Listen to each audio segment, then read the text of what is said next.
जुन्या भांडणाच्या कारणावरून 30 जणांच्या जमावाने 5 जणांना शिवीगाळ आणि दमदाटी करत लाकडी काठ्या व लोखंडी पाईपने जबर मारहाण केल्याची घटना समोर आली आहे। चाकण शिक्रापूर रस्त्यावरील शेलपिंपळगाव येथील दौंडकरवाडी तालुका खेड या ठिकाणी ही घटना घडली। चाकण पोलिसांनी या प्रकरणी 30 जणांवर गुन्हा दाखल केला आहे। कृष्णा नवनाथ दौंडकर वय वर्ष 23 राहणार दौंडकरवाडी तालुका खेड यांनी या प्रकरणी चाकण पोलीस ठाण्यात फिर्याद दिली। कृष्णा यांनी चाकण पोलीस ठाण्यात दिलेल्या फिर्यादीनुसार सत्यवान मनोहर तांबे, जीवन सातपुते, भरत शिंदे, पवन राऊत, तेजस सातपुते, बाळासाहेब दौंडकर आदींसह 30 जणांच्या विरोधात विविध कलमान्वये गुन्हा दाखल करण्यात आला आहे। दौंडकरवाडी या ठिकाणी गेल्या अनेक दिवसांपासून 2 गटात टोकाचा वाद आहे।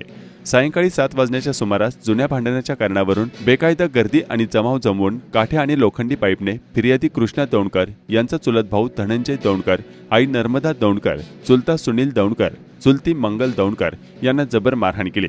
तसेच त्यांना जीवे ठार मारण्याच्या उद्देशाने लाकडी काठ्या आणि लोखंडी पाईपने त्यांच्या तोंडावर, पाठीवर व हातावर जबर मारहाण करून जखमी केले।